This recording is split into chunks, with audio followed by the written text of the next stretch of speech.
Open. Yes, thank you. That's much better said. Yes. Okay, I'd like to open the meeting of the Addison Central School District School Board meeting. And the time is exactly 6:30 by the clock nearest to me. If we could have introductions. Jason, would you start? Jason Chance. Ron Mackler. Helen Whelan Weeks. Steve Cash. Mary Heather Noble. Jess Venable Novak. James Clark. Jamie McCallum. Robin Staddle. Laura Harthan. Steve Orzek. Wendy Baker. Barb Wilson. Nava Glickman, I'm a student representative. Great. And administrators? Matt Correnti, Director of Finance and Operations. Nellie Palazzo, Assistant Superintendent of Specialized Services. Sonia A. Klein, Director of Equity, Inclusion, and Restorative Practices. Courtney Cron, Director of Teaching and Learning. Emily Blistein, Director of Communications and Engagement. Okay, thank you. I'm going to go ahead and offer that we amend this agenda. Report of the superintendent is H4. That should say accept the retirement notification as opposed to resignation. So I'd like to entertain a motion to adopt that amended agenda. I move. Jamie, so moved. Is there a second? Second. Thank you, Steve. All those in favor? Aye. Aye. Thank you. Good job. Okay, so we have first public comment period. Is there anybody in the room that would like to make a public comment? Go ahead, state your name and where you're from for the record. Abigail Murphy, Shoreham.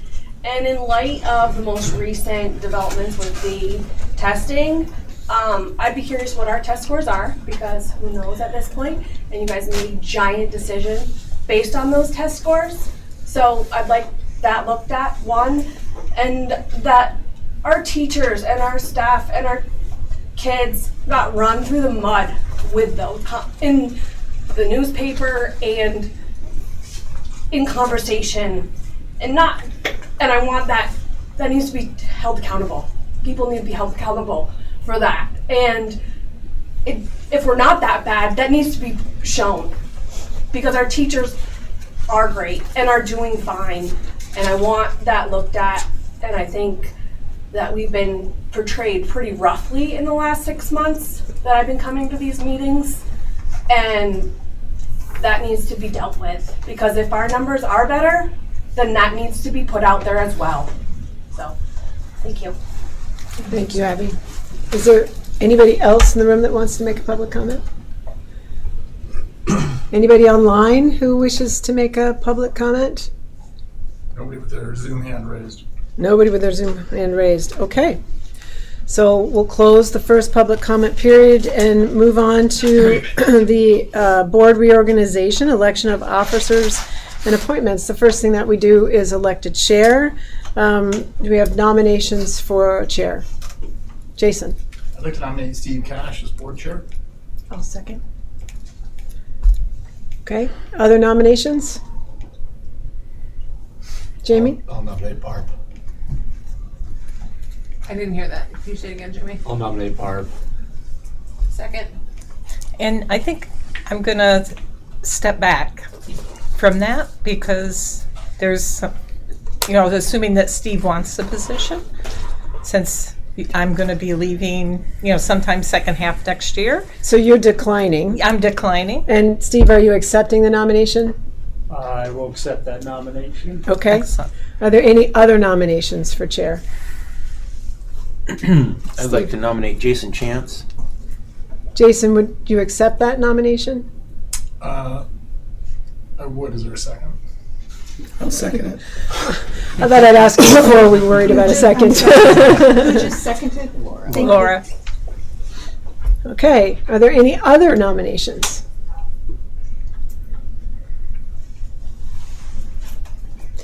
Is there any objection to nominations closing? Okay, nominations are closed by unanimous consent. We would do a roll call vote in this circumstance. Since we don't have a clerk, I will keep track. Jason. Is there any discussion around nominations at this point?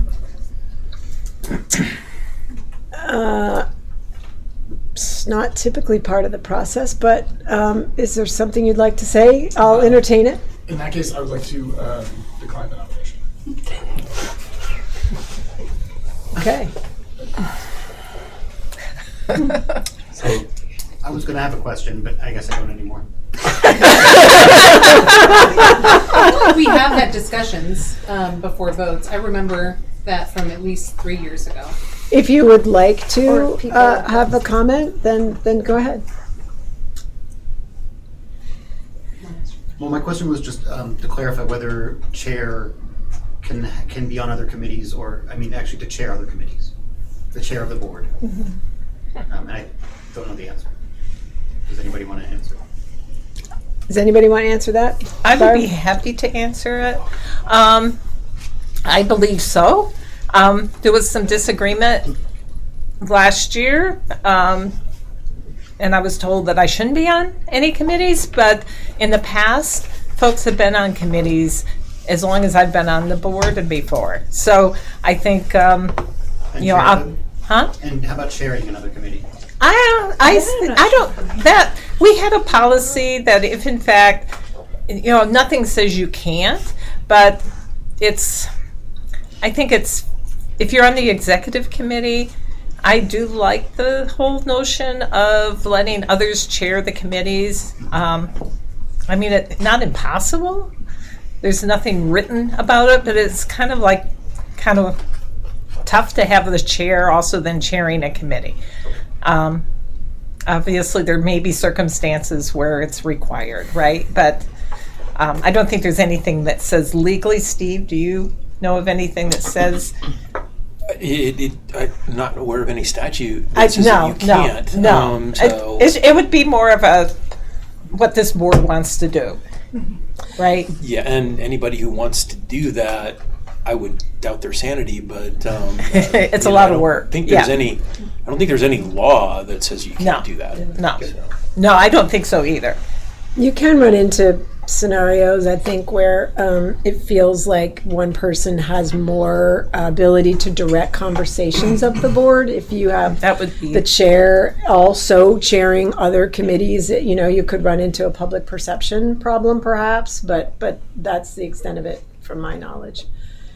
Jason, do you want to go ahead and ask your question? I would say that given the amount of work the board chair has to do, having the expectation that they aren't required to serve on other committees, I think is a reasonable one. So I would leave it. Sorry, did you say serve or chair? Serve on any committee, any other committee other than the executive committee, I think it's a reasonable expectation that they do not. But if they want to, I think that's fine. Yeah. Again, like how much you want to take on is up to you. Yeah.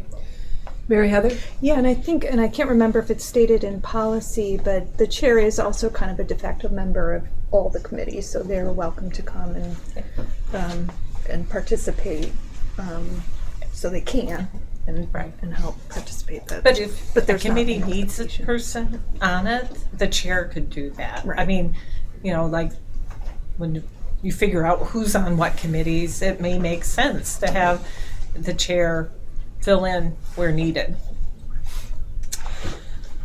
Laura? Do we run into any conflict of interest with being married to somebody who works for the school district to be on the exec board or the chair? Not that I would Just as the de facto member suggest. of all. That's the only reason why I ask. Yeah, No. Okay. I don't believe so. No. I guess, I mean, sorry, the only thing would be involvement in negotiations, Right. Yeah. but that's pretty clear cut, so. Yeah. Yeah. No, Okay, I don't think that's- so. So do we have one person accepting a nomination or two people accepting a nomination? Just one. Just one. Okay, so Steve, having heard all that, are you still willing to serve? Yep. Okay. All those in favor of electing Steve chair signify by saying aye. Aye. All those opposed? No. Any abstentions? Congratulations. Thank you. I think this is your seat. Here's an agenda. Draft agenda.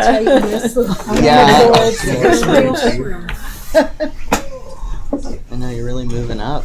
Leaving the squishy table. I get a couple more square inches.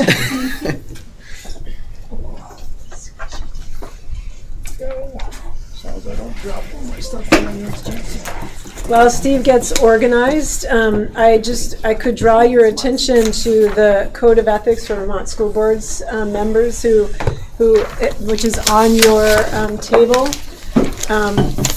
This is something that you should read, look over. We'll talk about it more when we get to that part of the agenda. But then sign it and turn it into me, and we'll keep them on record in that respect. So it's something that does a nice job just kind of outlining some of the things to make sure to stay away from as board members, when trying to go about your work as part of a governing board and rather than an operational entity, buying you more time, and then making sure that the well-intentioned work doesn't go sideways, in that sense. So it's a nice amount of guidelines. How you doing? Good? Good? Yeah. All right. There you go. Off you go. All right. So I believe our next order of business is the election of a vice chair of the board. And I will entertain any nominations for a vice chair. Mary Heather. I'll nominate Jason Chance for vice chair. All right. Jason, is that a nomination you are interested in accepting? Yes, sir. All right. We have Jason's acceptance. Is there any other nominations? You need a second. Oh, second. Second. All right. Is there any other nominations at this point? All right. Is there any discussion? I think we can call the question then. All those in favor say aye. Aye. All those opposed say nay. All right. I believe Jason has been elected vice chair. Now I've completed my first task. I've been successfully. All right. Next order of business is electing a clerk. Do I have any nominations for clerk? I'd like to nominate Mary Heather. I'll second. Oh. All right. Do we have any other nominations for clerk? All right. Is there any discussion on this topic? Ron, do you have a question by chance? I do not. All right. Did I look inquisitive? You did. All right. Well, I think we will call the question of board clerk. All those in favor say aye. Aye. All those opposed say nay. All right. The ayes have it. We have a board clerk as well. An autopilot. All right. I have a recommendation here. Yes, definitely. I would recommend that the board appoints the Middlebury PD and the Addison County Sheriff's Office as truancy officers. All right. Do we need to, I assume somebody needs to recommend that. Move that. Yes. So moved. All right. And then do we have a second? All right. All right. Is there any discussion on this topic? Go for it, Jason. Is our school resource officer considered a truancy officer too, or no? So our school resource officer can participate in that process as part of the Middlebury PD, and sometimes does when it relates to Middlebury schools. The sheriff's department also just is able to provide a wider coverage area, given that part of our district is not necessarily Middlebury centric, and also has a very direct relationship with our deputy state's attorney's office that has really helped us a lot in some of the chronic absenteeism work that we're undertaking. So they actually have a really nice partnership together, which has been forged this year with the addition of the sheriff's office. All right. I believe we can call the question at this point. All those in favor of appointing the Middlebury PD as our truancy officer, say aye. Aye. All those opposed, say no. Wasn't it Middlebury PD and the Sheriff Madison and the County sheriff's Sheriff? And the together. Yeah. All right. Okay. Do we need to revote that and No, I don't restate think so, that? because you were just restating the motion. Yeah. All right. Good enough. All right. So our next order of business is appointing 2 representatives to the Patricia A. Hannaford Career Center. Is there any nominations for those? I'd like to nominate Steve Orzak. I'll second. All right. And I'd like to nominate Laura Harthen. I'll second. Any other nominations? Any discussion? Thank you both. Yeah. All right. I think we can call the question. All those in favor say aye. Aye. All those opposed? All right. Those 2 representatives have been approved. Next on the agenda is appoint 1 member at large for the Patricia A. Hannaford Career Center. Yeah, Laura. I'd like to nominate Vance Bishop. I'll second. All right. Second. Has anyone contacted Vance? Because I have been out of town and I've not been able to get a hold of him as to whether he wants to continue in that position. So I think it's fine to appoint him, but I don't know if he'll accept or not because I haven't talked to him about it. So He was at the last meeting and seemed. okay. Yeah. Okay. Like I said, I didn't talk to him. I didn't talk to him long enough to Okay. to ask if he wanted to do it again, but he didn't give me any indication that he was uninterested in going forward. The promise was to just appoint him until March, and there was no promise afterwards that he would serve or that what the deal was. So I think it would at least be a good idea to contact him, Sure. Which I'll be happy to do, but just haven't had time here. So. All right. Is that something we should move to the next agenda by chance, or is that something people feel comfortable on navigating this evening? I think we can vote Yeah. on it, and then if he declines, he declines. All right. And then we'll pick it up at the next meeting. All right. Is there any other discussion on this? All right. Well, I think we will move to a vote. All those in favor say aye. Aye. All those opposed say no. All right. We have a member at large approved. Next is appoint an Addison Central Special Education Parent Advisory Council representatives, and we need 2 of those. Is there any nominations for that? Would you like to do that still, Mary Heather? Yeah, I'd be happy to. I'll nominate Mary Heather then. I'll All right. second. Do we have a second nomination? I wouldn't mind if being on that. I will nominate Barb Wilson. I'll second. All right. Is there any other discussion on these 2 representatives? Or others? All right. Well, we can call the question then. All those in favor say aye. Aye. All those opposed say no. Hearing none. Those 2 are approved. All right. Next is appoint an MCTV representative. Is there any nominations for this, or do you have any thoughts on this, Wendy? Kurt is here in case you wanted to give him the opportunity to speak to the need. It's up to you. Kurt? Sure. Go for it. I'm Kurt Broderson, the Executive Director of Middlebury Community Television. Many of the board members recognize Drew, who's here filming all the school board meetings. But MCTV does a lot more. We film graduation. I run Tiger TV at the middle school. We film the 10th grade independent projects and virtually anything else that needs video content pushed out to the community.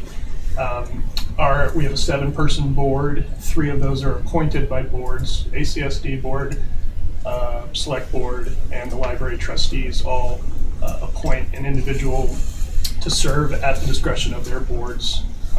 Our other 4 are at large for 3-year terms. It does not need to be a board member. It can be a staff member or a community member that the board thinks would be a good match. Barb has been the representative at least for the last 4 years. 3 years, I think. I can't remember if it was right before Barb. Tim O'Leary had a district position in technology, and he served on our board for a number of years. And before that, there was a sort of split thing when ID4 had its own representative, and ACSU, I think at the time, had a representative. I know with Barb leaving for France halfway through the year, she's willing to continue in that role until then, but it might be good to start that transition, whether somebody gets appointed tonight or later. But I figured I'd be here if there are any questions.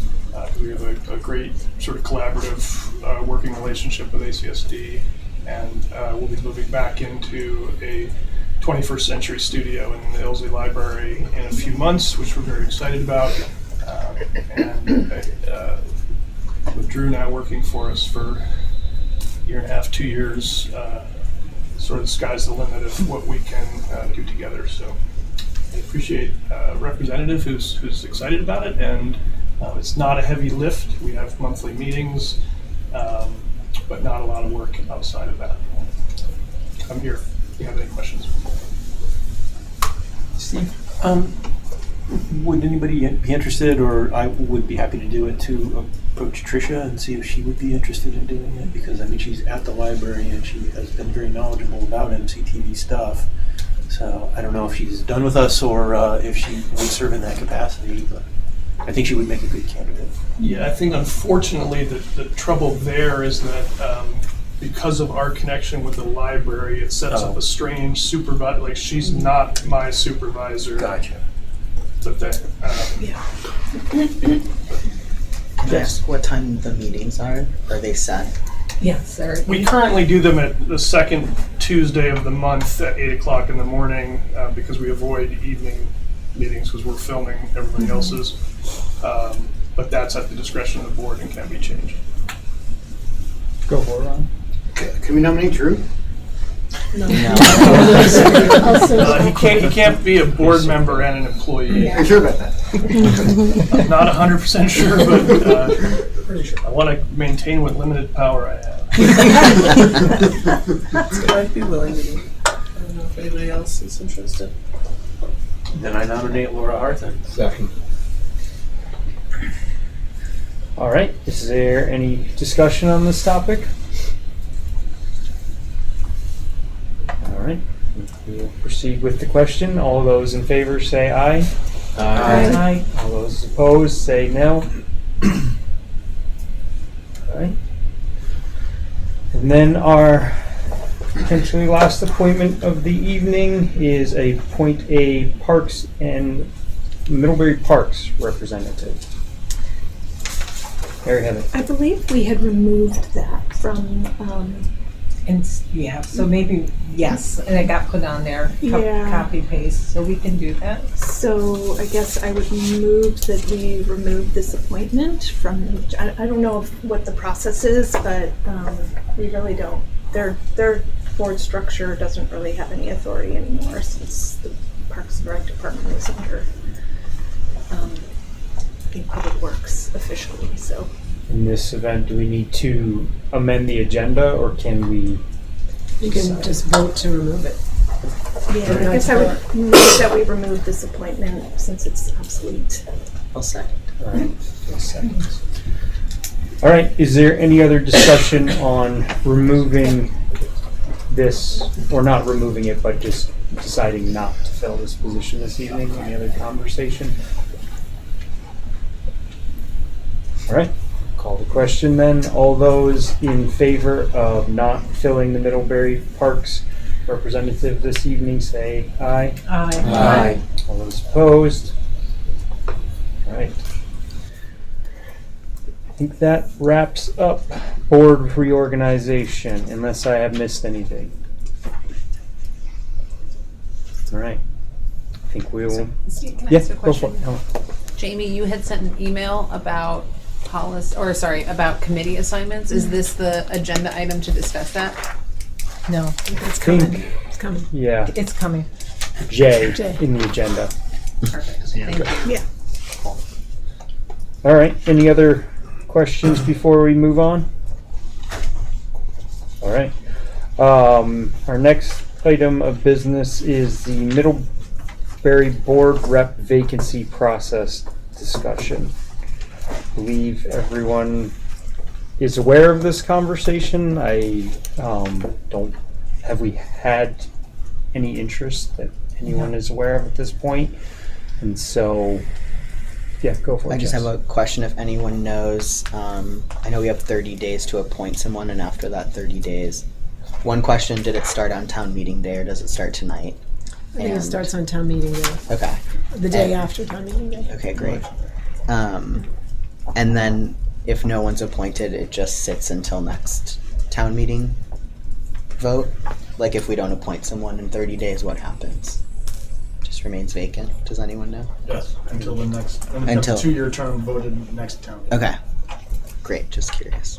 I would want to check on that because I know we have appointed people outside of the 30-day window. Not legally. Well, Yeah, go for it, Mary Heather. yeah, I would say in those circumstances, it's been when someone has vacated a position Oh, okay. recently. So like when Peter Conlon left, Yeah. he was occupying that position and then he left, and so those were the circumstances. So, but it may be warranted to just double check, Yeah. just to be certain. I believe if you don't appoint within 30 days, it remains vacant until the next election. Yeah, hard. Yeah, I would recommend that we put something in the newspaper and put a timer and basically say if you're interested in this position, send some information to the board, and that we would consider the appointment of this position if we have candidates at the next board meeting. And if folks know people, we can start, please, as well. Yeah, in addition to that, the schools that have their own personal newsletters, I think that would be probably a really good addition. And also, there's a massive newsletter that goes out for whoever runs just like ACSD, I don't know, it's like all of the schools, just like the ACSD newsletter that goes out, we could put it in there. And then the individual schools could put something else about it there. Though, it would just be Mary Hogan and the middle school and the high school, but I think that would be very possible and probably gain a lot of parent interest. All right. Yeah, Ellen. Just to say out loud what I assume we would be asking people to do, it would be to email our general board email, is that right? And indicate interest. And at that point, do people need to submit any information? Do they need to attend a board meeting?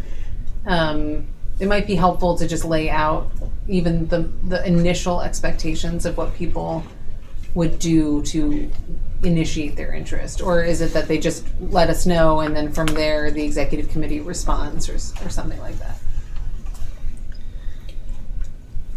If you can say, Wendy. Well, you would, if you have interest, then, this will be on your board agenda for the 23rd. And so then you would sort through that interest at that time. What I know to be typical is that if people are interested, they either come to that meeting and speak to their interest, or send communication if for some reason that meeting is not something that they can attend to. And then you would go through the same process you just went through actually in terms of electing your officials. Someone would make a nomination for someone, and if you were lucky enough to have more than one, then you would go through that process. Yeah, Mary Heather. Just, I believe we actually have communications just from when we went through this process when Peter Conlon vacated the position, and then actually Ellen went through this process. So I think we have go by language that we can use.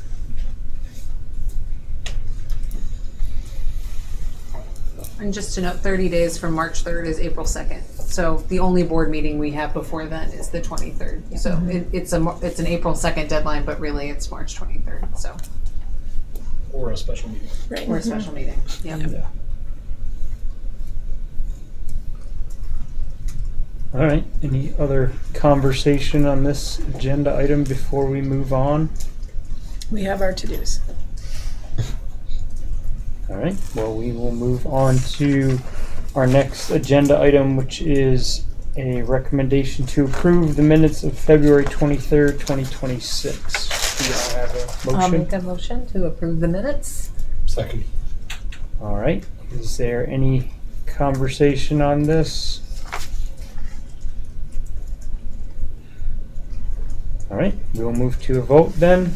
All those in favor of approving the minutes February 23rd, 2026, say aye. Aye. All those opposed, say no. I will abstain because I was not at the meeting, so. Right, one abstention. All right, and with that, I believe our next agenda item is report of the student representatives, and so Nava, I'll turn that over to you. Okay, so I do have something to discuss today, which has come up just through a lot of conversation that I've overheard across multiple grades, but specifically in my grade 2, which is kind of talking about the way that our school treats discipline and our schools in general. And it's specifically regarding things like comparing our policies around like absences or tardies, that sort of thing, and those policies, and then comparing them to kind of how the school responds to like, I guess hate speech would be the word, or just like I don't know, Dr. Baker, what would you like, maybe like outbreaks of outbursts of like inappropriate language, or Are you talking about harassment? Or yeah, just- and other kind of like not specifically targeted instances, but when it just people say things that are inappropriate, and I don't know if there's a specific language you guys use in the school for that, but it depends on the word, which I know you don't want to say right now. So yeah, but it's a range, because the point is that in our school community, and it happens, kids will say or do things that is literally hate speech that needs to be treated at like an administration level of like slurs. And then there's also just like a general narrative of high school students saying inappropriate things that are, probably should also be disciplined. But the point is, there was a notice in our grade and throughout our school a little bit about this happening more. And people were concerned that there isn't a fair, or not fair, but good way that the schools go about treating these types of, just like, these outbursts and stuff. And so one point that was brought up is that, so if you were a student and you skipped 45 minutes of class, you would receive some sort of detention or in-school suspension. And that is basically at a level of where a student were to say like a slur, have like a really inappropriate encounter. And it was expressed by a lot of students that it feels like there's not a good way to create reform and create positivity in the community regarding that sort of thing. So I think, and I don't think the point is exactly like saying like, oh, it's specifically comparing like this to like how many like if you skip class, that's equivalent to doing this. Like that's not really the point. The point is that like how can we, there's concern about how to actually do a better job fostering education and awareness about honestly events of ignorance where people are saying things that they're not really aware of the heaviness and the difficulty around that. So I think that's an important topic to continue discussing, especially when going into looking at things like curriculums, because what I've talked a lot, and I didn't mention this to Ms. Steele before, about looking at things like new curriculums. Like, for example, I think about my global politics class and how over the past 2 years that has done such a fantastic job teaching me about what's going on in the world right now. And especially, I mean, I think it makes sense that we're noticing more and more kind of like comments being made about social issues and discrimination, all this stuff, and that can be offensive because there's so much political tension in the world happening right now. And so I think that we were talking about how a curriculum like GLOPO is so great because it specifically talks about what's happening in the world and really focuses on education more than anything else and being aware, versus the younger classes, which might be more leaning towards like history, and not every student gets the opportunity to learn about like current global events and not to that level that we're more privileged to be able to access in the like IB classes. And so I think that was something we were talking about, like integrating a curriculum that can really focus on education and reform and not just like punishment, because I think it's pretty clear that it's really difficult for it to be successful and actually change behavior just by sticking someone in an in-school suspension room for saying something they don't know a lot about, the damage of their words. So yeah, sorry, that was a little long-winded, but I think it's important. Thank you. And let me know if you guys have any questions. No, but just to clarify, at one point you said this is increasing. Are you saying like the incidents, like the number of incidents, or the disciplinary responses? No, the number of incidences. I mean, I haven't really like looked at how, like, I'm more saying just like literally like walking through the hallways, like as me, and then what I've heard from other people in my school. And I think that's, you know, honestly a good way to look at it, because we're talking about how is it impacting our community, and this is, yeah, it's more increased awareness throughout the community of this happening. So yeah. Steve? Drawing on the experience that I had in the middle school with what I believe are the students that you're talking about,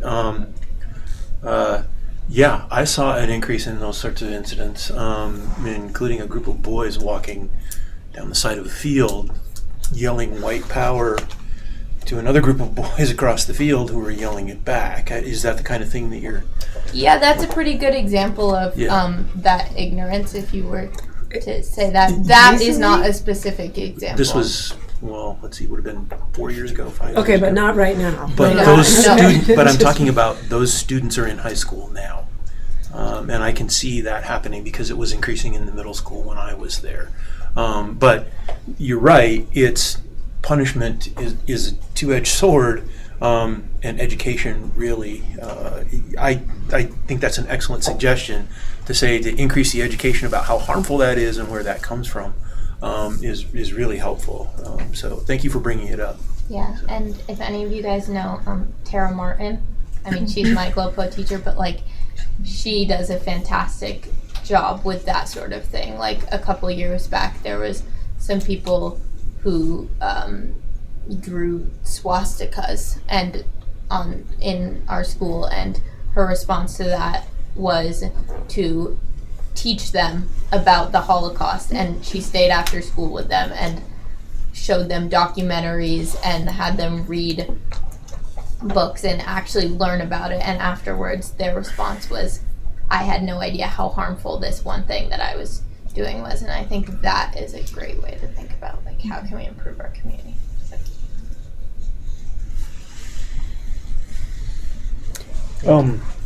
Trying to kind of tease apart your question a little more, is there like a question of it? It sounds like there's behavioral challenges, but then also like absenteeism, tardies, and like, Oh, yes. is there kind of like a question of the parity between those two and like the balance that exists? Because I can certainly understand, trying to, I don't know if reform is the right word, but change that behavior going forward. And so just trying to understand a bit more about.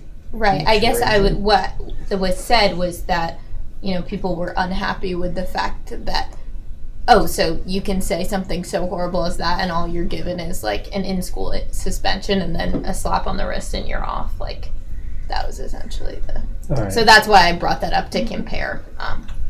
Yeah, because I can say, and Wendy will correct me if I'm wrong on this, but like as we just appointed a truancy officer, I want to say that's something we're required to do by the state. Mm-hmm. And so each district or whatever school governance structure they have likely has someone that fills that role. And so that's something that has gone on for a long, long time. And so I think there is more awareness there, and kind of a growing awareness on some of the behavioral stuff. And so I just think there's kind of a historical reality that exists there. And if I'm off on that, please correct me. No. The other thing I might add, which you make me think of, Nava, is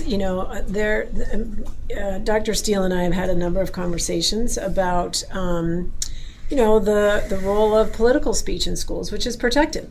Regardless of your point of view, right? Public schools are neutral places, politically speaking. And so, I think some of this can be more nuanced than it seems, and I think I wouldn't be surprised, but what high school students begin to see a more heightened educational piece and a more heightened a collection of opportunities for students to express political speech in particular times and places and ways that might make it so that other learning environment circumstances, right, are more clearly not where that necessarily is what's part of that learning environment. So I think there might be a couple of things at play, and I'll look forward to hearing more about how that works out. Thanks for bringing it up. Board members, comments, questions? All right. Thank you, Nava, for bringing that up. All right. Well, with that, I think we will move forward in our agenda. The next item we have is approving the ACSD bills, and I will turn that over to Jason. Okay. On March 2nd, Suzanne Buck and I reviewed the bills. There were 3 warrants. One general fund warrant dated February 27th, 2026 for $1,096,254.18. One Chilton Fund warrant dated February 27th, 2026 for $1,143.57. And a payroll warrant dated February 19th, 2026 for the amount of $799,900.70. We had no questions, no issues, so I move that we approve the bills as well. I'll second that. All right. Is there any discussion on the bills? Can you just send me those, please? Thank you. All right. All those in favor of approving the bills, please say aye. Aye. Those opposed, say no. Jason may appreciate having a second person identified to read the bills before committee assignments are maybe officially made. So Jess has graciously volunteered to jump in next week on the 16th. I think it would be better safe than sorry, and if anyone is available the morning of the 23rd, March 23rd is a Monday. I could do that. Well, I'd like to get people who haven't done it. Okay. Okay. It's a training. Is that something we need to vote on, or is that something that? No, just shoot me a note if you're available and interested on the morning of the 23rd, and we'll arrange time and do it together. All right. Sounds good. Thank you for stepping up to that, Jess.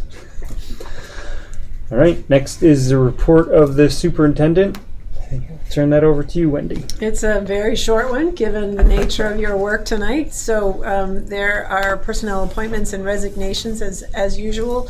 The first two are located at MUHS and are filling vacancies that previously existed. Cassie Santo, you might be interested to know. Some of you may remember her as a special educator at MUMS. She left that position to become the director of special education at the state level and has since returned to us. She is going to be able to work part-time and fill a vacancy that we have at Salisbury, which is already providing a great deal of horsepower there, and so that team is very happy to have her. And then the retirement notification of Al Calzini is effective at the end of next school year. Sometimes with retirement notifications, it's advantageous both to the school district and to the employee and to get that on the books a year ahead of time. That allows the retirement office to do all their magic to ensure that everything is in place, and it allows the school district to transition. Al's been in the district, I believe next year will be his 28th year. Yep. So it allows us to transition long-term service well, and so we're asking for your approval of those appointments and retirement notices tonight. Go ahead. For Go Steve. ahead. Go for it. Go for it. You have the floor. I'd like to move that the board accept the appointment of Jessica Blakely, Paige Cusinelli, and Cassie Santo, and to accept the retirement of Al Calzini. I'll second it. All right. Is there any discussion on this, Steve? Yeah, Al has filled a lot of roles in the school, and I am sorry to see him go. He is very experienced, and he has a institutional knowledge, especially in the social studies department. Well, now INS, sorry. That will be missed, and I am so happy to see Cassie come back. She was a rock star when she was at the middle school. So, yeah, sad but happy about Cassie. So. All right. So, are there any other questions or comments? All right. We can call the question. All those in favor of approving these, please indicate by saying aye. Aye. All those opposed, please say no. All right. The actions are approved. Oh, all those abstained. Thank you, Barb. You're welcome. Those are approved. All right, so next is board operational discussions and decisions. The first item of business here is to establish a regular board meeting date and time. My inclination is objects in motion tend to stay in motion. These times seem to be working. Is there any other suggestions for different times? Jason? I will make the annual suggestion that possibly we could start a little earlier. But just because we tend to go a little late and people's brains start to fade after 8:30-ish, so. Especially with pizza. What do people think of starting earlier? We generally have a 6:30 start time now.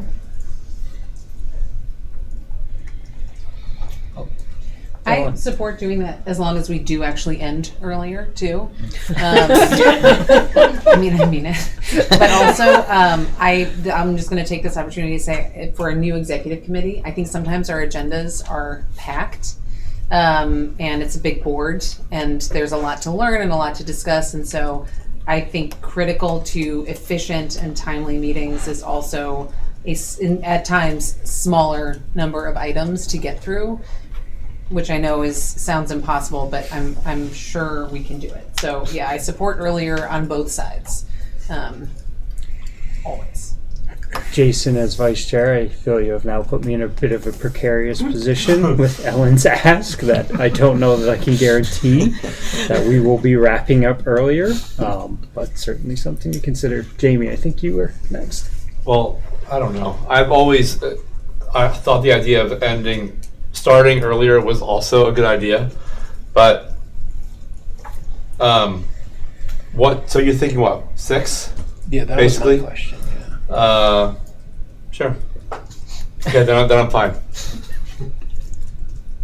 So the thing is, you have to go home from work and then eat dinner or cook and then go to the meeting. And then if it's 5:30, you can't do that. But 6, you can just barely do it, I suppose. So, yeah.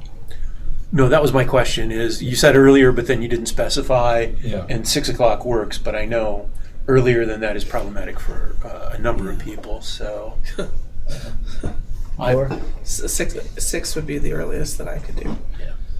Likewise. Drew, did you have an opinion on this matter? I think I saw your hand over there. I'm favor of earlier because I get tired too. I don't know if it has any impact, but I'm also in favor of earlier. Jason. The other thing too is if we switch the time and we decide it doesn't work, we can always switch it back. Love that. Administrators, thoughts? Do we want a motion? I'll make a motion. Yeah, if there are thoughts from any staff, happy to hear them. Happy to be earlier. All right. Before we go to your motion, Mary Heather, did you? I was going to offer to make a motion, but Barbara. All right. Yeah. I'll make a motion that we continue with the second and the fourth Monday and change the start time to 6 p.m. Also, All right. Is there any further conversation on this? All right. All of those in favor of the second and fourth Monday of the month at 6 p.m., please indicate by saying aye. Aye. All those opposed, please say no. All right. Second and fourth Monday of the month at 6 p.m. it is. And if there are challenges with that, definitely, like other board members said, please speak up and we can adjust if we need to. Matt is ready to lead you through the next 2 items. All right, That's Matt. helpful. Yeah, turn it over to you. Okay, these are in your packet. We need your help spending all the money that we just got from the voters. And so we have 2 board resolutions. The first one is designed to grant same banking powers to the fiscal officers throughout the district. And then the second one is to define and grant authorization powers to members of the board to act on director's orders.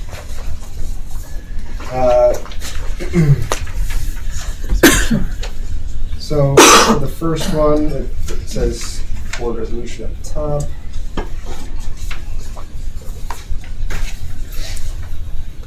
We have a list of all the fiscal officers and all of the school-based authorized signers on this. It does need the signature of the board chair and 1 other board member. And with that, we are able to spend money and bank with National Bank. The second board resolution, I pre-filled because in every previous year we've selected any 2 board members as the authorization to act on director's orders. So this is a resolution that says if board meetings aren't happening regularly, any 2 members of the board can authorize bills to get paid, payroll to get paid. It's helpful during the summer so that we don't wind up not being able to pay our bills or our people. After that authorization is granted, the bills are then brought before the full board for ratification after the fact. So it's just a little bit of a flip-flop in the order of things. Instead of waiting for board permission in advance of paying, we would ask for it after the fact.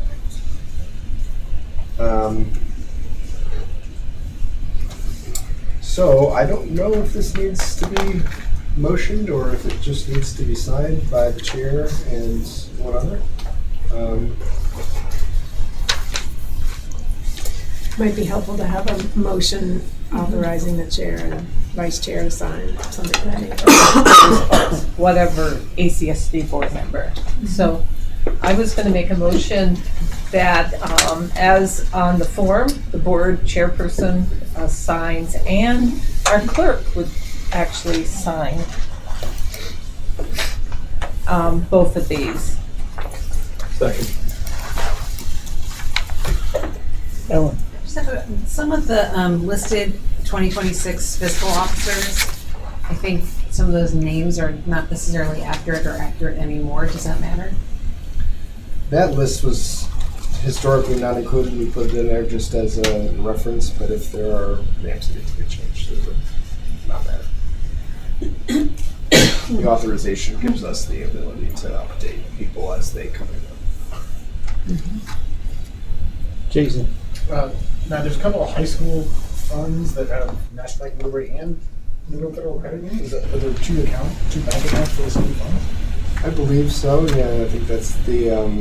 Those are some of the like historical donation funds and things like that that maybe predate ACSD, so they're sort of relics. Don't see a lot of activity.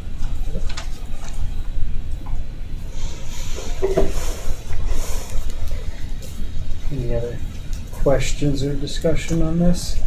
Well, so, I'm sorry, did somebody second Barb's motion? Oh, I did. Yeah. Thank you. All right. Well, all of those in favor of signing these two board resolutions by the board chair and the clerk, please indicate by saying aye. Aye. Aye. All opposed, please say no. All right. Ayes have it. Is it all right if we get these signed at the end of the meeting? We'll get them to you then. Let that happen. All right. So, were you planning to take the lead on this next item, Matt? Is that back to me? Back to you. All right. There we go. So we will be appointing a board member to be the voting delegate for statewide health insurance by April 1st. Do we have any nominations to be that delegate? I would nominate the chair would be the person that would sign the anything that comes up with the statewide health. I'll second that. All right. Is there any discussion on this topic? Can you tell us what this is about? What in what meetings and what context does this voting happen? So, and I'm trying to remember what happened last year, and I'm having a blank right now. This happens at the state level. It's negotiated at the state level, and in this particular case, folks have to approve it, and so districts get to weigh in whether or not to approve it. So, this would be our delegate that would actually do the vote, be recognized, and we have to let them know ahead of time. So Darcy would actually, send, this is our delegate, so if something does come up, that's who it would come to. It doesn't mean it doesn't have to be brought up, it can be brought up at a meeting, that kind of thing. It's just officially, that would be the person that would be authorized to sign off. And that's all I know. So every district or every board has a delegate? Yeah. Yes. And do they carry any weight? And does their vote matter? It probably is related to the approval of the some negotiated outcome of the agreement, thing, yeah. right? Right. So similar to when you have a negotiating team that is negotiating agreement, and then it comes before the board, Before the- and the board approves it. Oh, I see, right. The chances are you're not going to undo the You're work of already the there, right. negotiation Right. team. However, it's part of the process. Okay. Right. Yeah. So it might also be a source of information, about how things are going, and so you're identifying the contact person, the delegate to that as well, and imagine there certainly could be board agenda items that are coming up based on the things that your delegate is learning are going to be before him or her shortly. Jason? Does the delegate simply cast a vote on behalf of the board? Oh, okay. All right. Yeah. Great. It's kind of to ratify it, right? They'll come with a recommendation, and at that point, probably everybody pretty much just agrees to it. But it's a formality, in my view. There is some talk in the legislature about removing the all or nothing clause that has governed the last 3 rounds of bargaining, where there's a winner and a loser. It's winner take all kind of mediation. So if that were the case, the next round of negotiation would be more compromise based, perhaps, and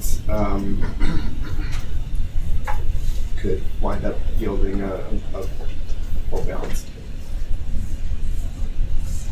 So it could be different for certain districts. So.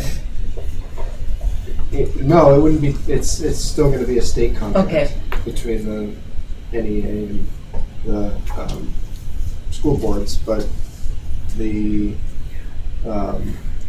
mediator would be able to cobble together an agreement from both sides' positions rather than just awarding the winner all of their asks.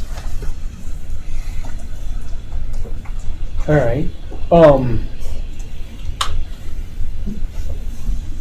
Having an interest in steering clear of any types of negotiation types of issues for myself. That's true. I am not going to accept this nomination to be our voting delegate for statewide health insurance, and so, Good point. if there are other nominations. I'll nominate Jason. Second. I'll second it. All right. Good point, Steve. That's a good point. Thank you. Yeah. Sorry about that. Is there any discussion on Jason's nomination? All right, well, I think we will call the question. All those in favor of Jason being our voting delegate for statewide health insurance, please indicate by saying aye. Aye. All those opposed, say no. All right, Jason is our voting delegate. So I think for this next one, Barb, I would maybe turn this over to you to give us a brief introduction of what we've done in the past, and then we can talk about what we would like to do going forward, if that works for you. I could do that. And in your packet, hopefully, I submitted kind of the differences between, it's on page 14. Robert's Rules of Order differences for small boards. It says 12 or fewer, but we're 13. So I know this has been something that reoccurs, the formality of our meetings. And this is the time when, if we want to change that, this is the time to do that. What I had put that together several years ago was a comparison. It's probably not every minute thing, but the basic differences between using full Robert's rules versus those of small boards. That's kind of our choices, right, that we have based on Robert's rules, and statute does say that we need to follow Robert's rules. So The biggest thing is kind of the formality. It's the chair can vote and be involved in the discussions. And I'm not going to go through and read everything that's in here. It was in your packet. But it's all about, more how you handle motions and the formality of those, and it's really a lot to do with the role of the chair. And over the last few years, I've been neutral, right? And when we have a motion in front, I don't vote unless I'm breaking a tie. I also don't sway it in the discussion once a motion has been made. That doesn't mean if we have a presentation that I won't ask questions there, but I try to, not influence the decision of the board as the chair. I try to remain neutral, and then if in fact there was a tiebreaker needed that would make a difference either way, then I would vote. And the rest of it is, kind of more formality around, discussion around motions, that kind of thing. So, and so each year, the last couple of years, we've kind of decided at this time what we would do. And the last 3 years, we've decided to do the formal rules. There's at times it's really handy to do the formal rules, depending on the discussion. It's probably easier to moderate the meeting, if you're following the formal rules, right, because of the structure, that kind of thing. Jason. The truth is we do a hybrid of the two, and I think it works well. My preference is to not have the board chair vote and actively participate in discussion, and really have their role be to bring out the will of the rest of the board. And I like that. And I just think, so last year I know we said we're going to do the Robert's Rules of Order and just eliminate all the requirements to stand. Yes. There is no vote. Yep. I think that works pretty well, I think. Yeah. Steve? I've been a big advocate for the regular sized board, the full Robert's Rules, because we are 13 members, and it's dicey that we can adopt a small board rules. The other thing that wasn't mentioned is that with the rules for small boards, that's unlimited discussion from anyone on the board, and that can be difficult. And I can see that if we adopt the rules for small boards, that those leave a lot of. Yeah, we were talking about long meetings. I am envisioning long meetings if we don't have any rules that can suspend discussions. And I don't think it's unreasonable to ask people to speak one time and let everybody else speak, and possibly a second time, because I don't think there's any reason to have a lot of back and forth and a lot of extra discussion, because we get lost when that happens. Yeah, okay. So the thing that keeps getting brought up is, well, in Robert's Rules you have to stand. That is fairly minor, and that is fairly easily fixed.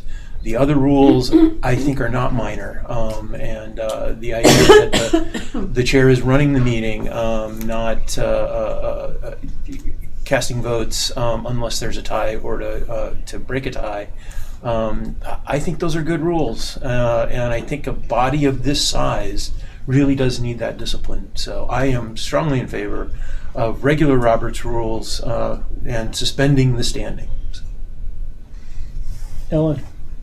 I disagree. I think we're going to face a year of huge issues and challenges, and if the last 2 years are anything to base that on, if history is a predictor of the future. So, and I think that we do better work, and we do better work for people when we deliberate and when we ask questions of each other and of the information that we're getting. And when we have some freedom to speak. I don't experience many people on this board as being really long-winded, frankly. I think people ask questions because they have them. People offer their thoughts and move on. And I think it would do us, but especially the communities we represent, a real disservice to be so beholden to formality, and to believe that formality is the only way to get to concise discussion. I think that's not true, and also not the only way to get there. And we're gonna need to like engage with really complicated things. So the idea of putting more rules and restrictions around the way that we discuss that feels arbitrary and counterproductive. And I maintain that I think there are a lot of ways to facilitate a meeting so that it doesn't take 3 or 4 hours. I've actually looked at meeting times going back from before when we had more formal Robert's rules and after, and there's no difference.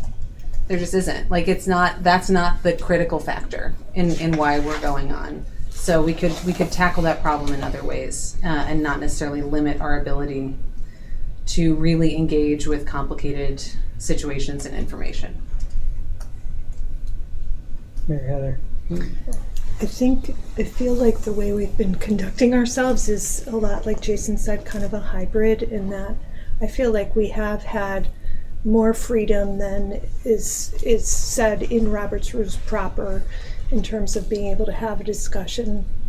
There have been many of us who have made comments more than twice about important issues. I think for me, I guess I agree with Jason. I prefer the structure of having the board chair run the meeting, and having motions require a second. I think that's important for the public record and important for making sure that motions are, well thought out and well supported before even beginning deliberation.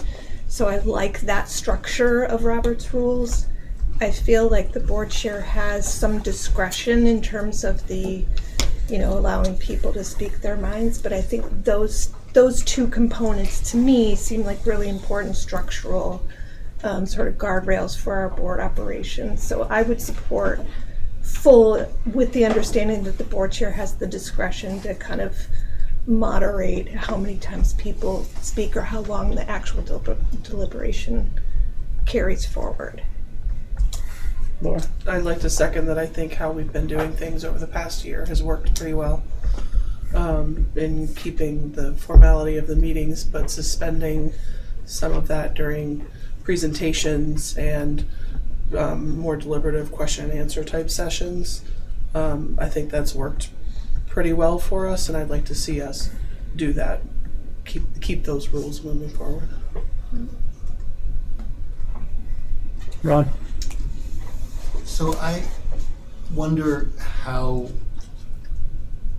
kind of deciding between the formal or kind of full Robert's Rules and the small board Robert's Rules, how that would affect collegiality, which I think is something that a lot of people have mentioned, and I think in our board self-evaluation was something that came up.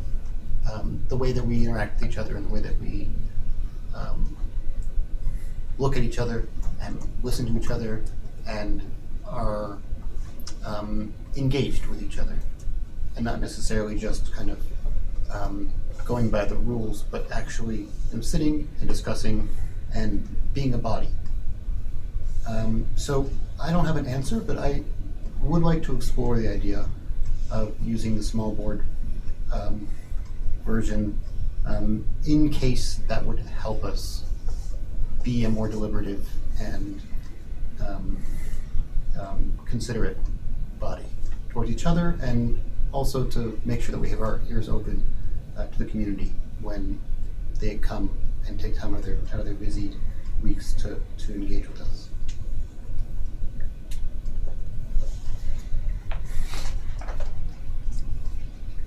Jamie? What are you thinking? What do you mean by that last point? Like, what would be different in your mind? That's actually a question I have. Okay. That's my question too. Okay. Because what is the difference really? Like, I don't want to rehash the whole thing, but like in Robert's Rules, I think my general sense is that a lot of us have voiced and prefer a certain degree of freedom to speak a little bit more loosely, while also maintaining a certain structure that the chair does X, Y, and Z, and blah blah blah. But I guess got the impression from Ron's comment that small board rules have allow for some other kind of communication. No. They don't speak to public comment. They don't speak to public comments at all. Okay. It's more how you can. Is that what you're referring to? I mean, I think what I'm referring to is that, if we're having a conversation as opposed to following pretty strict rules of kind of making a motion and kind of seconding it, I think it makes it a more approachable conversation for the public. Okay. I'm not suggesting that the way that we do public comment would change. Okay. Jason, I did see your hand, but before I go on there, I want to give others the opportunity to go for it, Barb. Okay. So my recommendation, hearing this discussion, is that and I'm going to make a motion, and then we can alter it as we so speak and practice making amendments to motions and all that good stuff. My recommendation or my motion is that we go with the formal Robert's Rules, because we are a 13 member board, with the exception that, as before, we don't have to stand to make motions and that kind of thing. And during the discussion portions, that we don't adhere to these strict rules. I think Mary Heather had kind of said, of speaking 2 times, so that if someone has questions, they have the option, an opportunity to ask those questions, even if it means they speak 3 times or whatever. So having really less formality, kind of like we've been doing, which I kind of would allow happen, because I would see people asking, that they would want to, most of the time it was questions, not trying to convince people to vote a certain way. And so I would always kind of lean on, I want people to know what, and ask all the questions that they have about this so that they can vote well. But still have that formality, of having the chair just run the meeting, but just being a little more flexible when it comes to once a motion is out there, the discussion and the flow of discussion. I think it's important that people all have an opportunity to speak, right? And sometimes, people, to call on them first. So I guess what my motion is, in a long-winded way, is that we would go with the standard full Robert's Rules, with the caveat that we don't have to stand when making motions, and that during the period of time when a motion is under discussion, that we have less formality. We don't go strictly that people only get to speak 2 times and that kind of thing, and with the nature of trying to do some collaboration. Second. All right. So I think we'll open this up for discussion. Just want to challenge this idea of the board chair not participating in a deliberative way. Thinking about that a lot, and Robert's Rules is designed to work for a lot of different bodies and entities, right? But I tend to think that some of that is based on the understanding or the expectation that the board chair commands more authority and more influence. And no offense, I don't think that's true on our board. I think we actually show up in a really kind of beautifully non-hierarchical way of listening to each other. And I really value hearing from this board. I really, my mind has been changed, my perspectives have been altered because of information from staff, from the public, and other people on this board. And I think losing that for the sake of neutrality, I don't think I see the purpose of that on this board as much as if it was like a city council and the person in that position also has a much bigger staff and frankly behind the scenes power moving that happens that influences a lot of what gets done in those other kind of governmental or decision-making bodies. So, yeah, just a challenge to that as an expectation of this board. I think it would be, I have missed Barb's voice. I would miss Steve's voice. And I don't know, and I think I would feel that way about anybody. I really genuinely benefit and appreciate hearing from my colleagues on the board. All right. Barb just instructed me. Would you like to make a motion to amend? Yeah, I'll move the to motion? amend. Everything that Barb said, minus that we not make the board chair into a solely meeting facilitation role who maintains neutrality, but for when there is a tie to be voted on. All right. Jason, Needs a second. I have a clarification question. I mean, it seems to Let's, me like. All right, yeah, so before we Second get it. to those, does that have a second? I'll second that. All right, Ron, and then, Well, I'm sorry. I mean, just for the Yeah. note taking. Oh, okay. Okay. So the motion that you're making, or the motion to amend, is to Also include. still have formal Robert's rules, and also that we don't stand, and that the board chair has the discretion to allow for further deliberation, and also to remove, to grant the board chair voting authority. That seems like the small. To allow the board chair to participate in deliberation, discussions, and to vote. So that seems like the small. Well, there's more in the small than that. Oh, okay. Yeah, Okay. there is more. Jason, I think we'll go to you because you had your hand up before, and then Jamie. I was just going to say that I think as a board, one thing we could do better is just being cognizant and aware of when we've already spoken on something, and really saying like, hey, is everyone else have a chance? Right? And that shouldn't have to fall just on the chair. That's all of our responsibility to make sure all of us, anybody who wants to, you don't have to, but everyone has the opportunity to have their voice heard. So. Just as a point of clarity, you could, when you are doing the formal rules, the chair always can pass the chairmanship of the meeting to another person and then become a participant at that time. So it doesn't mean that the same person always has to not be a participant in every conversation.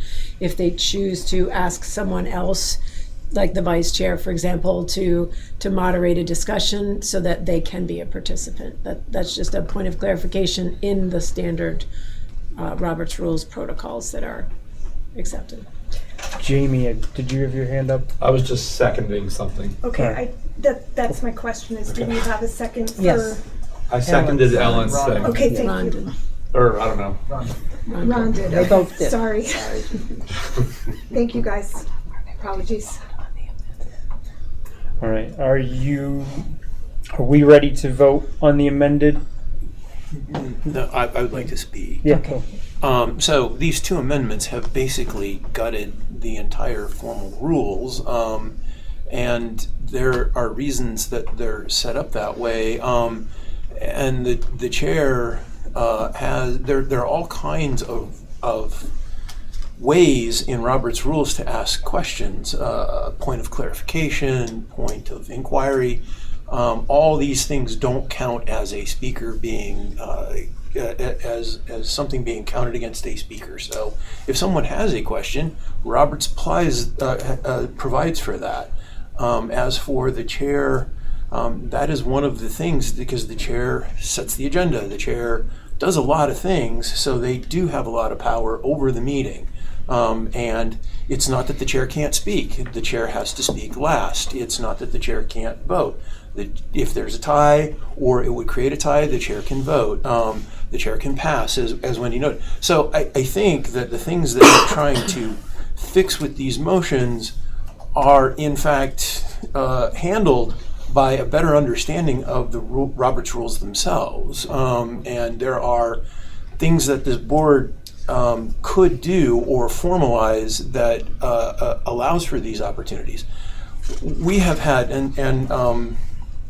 I mean, people that are sitting on this board right now have gone into long-winded explanations. They have spoken multiple times. In one case, I counted 5 times that a person was recognized to speak in violation of the rules.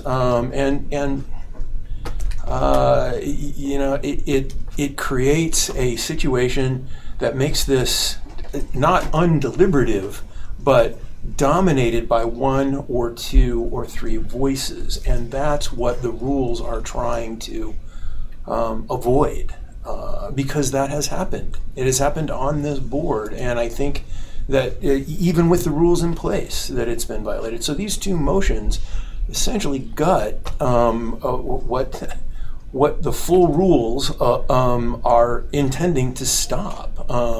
And people who have problems with those rules, there's a reason that they are recognized across the state as the way that you're supposed to run a school board meeting. And I think that we mess with that at our peril. Jess? I think I appreciate the motion on the table because I'm someone who likes a lot of structure, and I've been a part of a half dozen boards at this point that have used Robert's rules, and this is the first time I've felt it was difficult to exist with informal Robert's rules personally, because we're getting so much information in the moment, and then everyone's probably noticed, I'm not someone who does a great job of like sitting here and listing all the things I want to say and then saying them. And the times I've tried to do that, it's really taken away from me being present in the meeting because it's not really how I operate. So I like the flexibility. Yeah, and also, but don't want to lose like all of the structure personally. So. Jason? Correct me if I'm wrong, but we can suspend the use of Robert's rules at any point, right? So if we have a presentation, we can just like suspend Robert's rules, have the presentation, have an open discussion, and then turn it on. Looks like we get 2 things vote, yeah. Yeah, you can always move to suspend the rule. All right. Can I ask Go a for bit it, of Robin. clarification maybe? What I'm hearing, sorry, I know I'm new, but what I'm hearing is the concern, and frankly, I had this as an observer before I joined the board, around the facilitation and the time.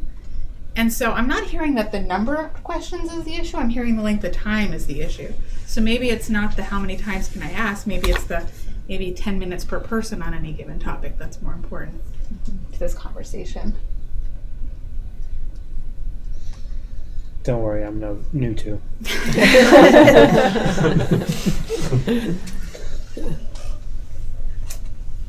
Well, And you need to clear the amended motion, which is the chair voting or not. So then you vote on that aspect, and then you can go back to the first motion. all right. So, we will vote on the amendment that was made to the original motion about the chair's involvement. Does anyone need clarification on what we're voting on, or is it clear at the moment? Yeah, I Mary Ann? guess one question is, do you want to do roll call? If so, I need to write down initials. If you would prefer to do regular. If it is productive for you or others in the room, we can do roll call or not. It's more work for her. It's up to you. I will do either. I would request as a board member that this be a roll call vote. All right, we can do that then. All right, so is it all right if we just go down the line, Mary Heather? Does that work for Yes. you? All right. Can we restate the question, please? Yes, so we are voting on, thank you, Natalie, on whether we are going to amend the motion that is on the table for the board chair's ability to engage in the debate process and vote. And vote. And vote. To allow for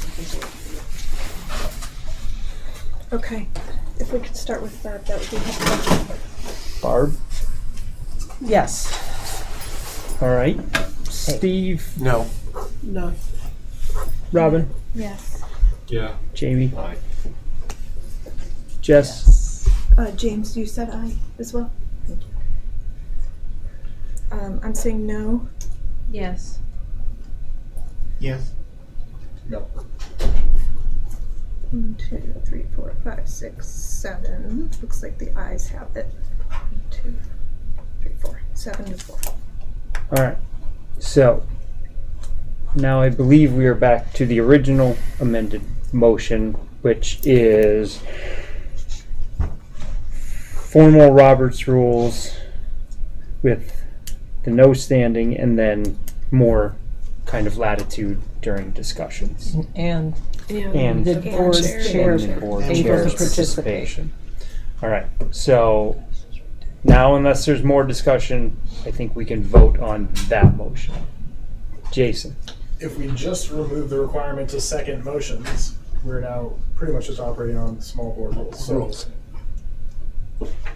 would it simplify our lives if we just decide?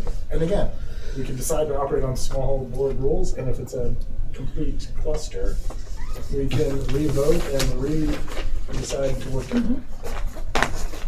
I don't feel strongly either way, but Just as a point of clarification, Wendy took the document from me, but I believe it says 12 or so members for a small board. I'm not exactly sure how or so would be defined in the legal world, whether that gets up to 13. Totally, we make all the rules. You can decide. So I just want to point that out. There is an or so in there. It might be 12. Yeah, right now we're 12. I don't know.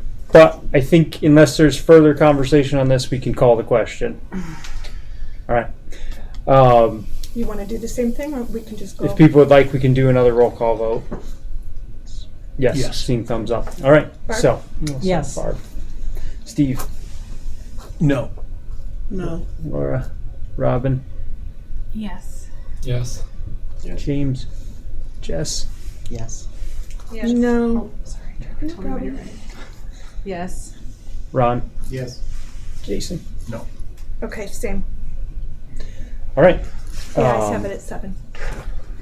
All right. So we have decided on our Robert's Rules of Order that we will be using going forward.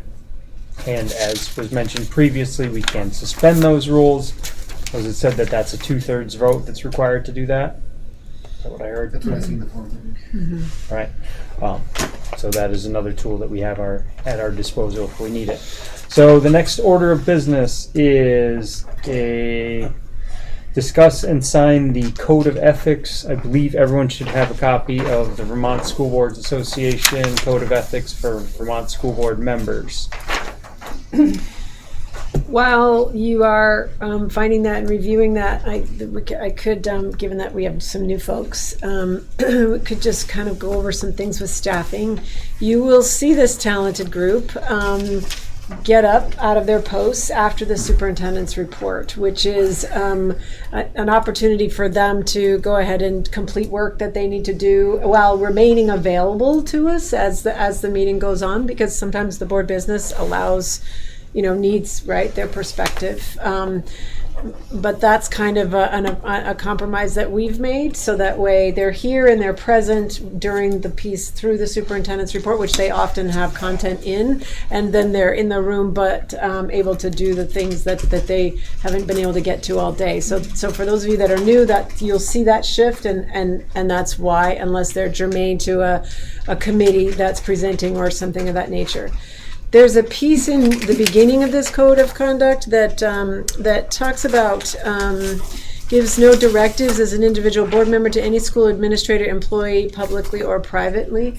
And so there is a circumstance that comes up sometimes when, as board members, you have sort of a line of inquiry. You might want to know, how much does the following cost? Or what's the curricular parameters that apply to this? Or could Nellie give a rundown about data of students living with disabilities that relates to X, Y, or Z?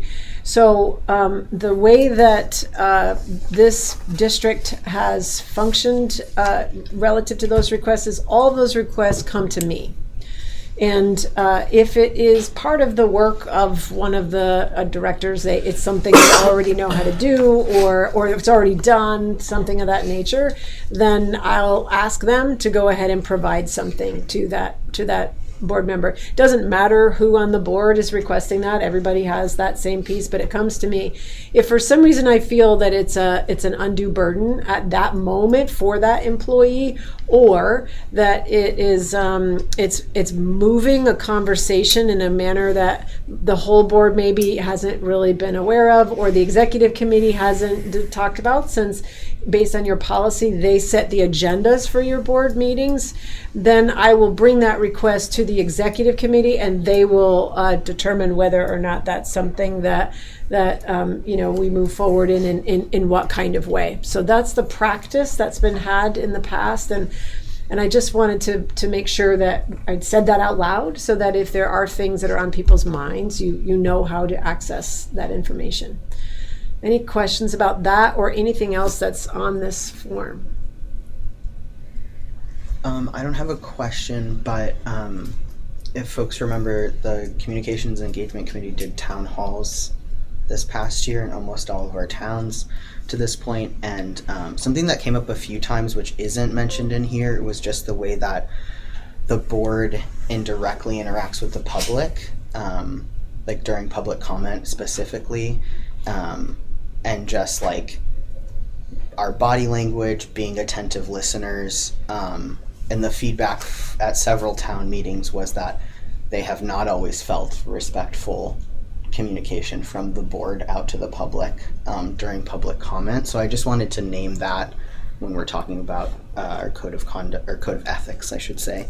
And just an ask for everyone to just like be really attentive to that, because it's feedback we were given pretty directly this past year. So. All right. Any other comments? I don't think we need a motion. No. I think we can all sign this as our own free will. Yeah. Once you have, you can pass them this way, and I'll hold them on file. Steve, I have a point of order. Yeah. If you would like to entertain that. I believe that what we just did with adopting the rules actually violates the law. If you read Robert's Rules of Order are the basic rules of order for this meeting, except where Vermont law takes precedence. The board cannot change Vermont state law. However, the board can change Robert's Rules with a 2/3 vote. We did not achieve a 2/3 vote. That would have been 8 out of 12 instead of 7 out of 12. Can Steve Cash vote? Steve would be able to vote then to influence that outcome. It's essentially a tie vote. Yeah, he would be able to vote.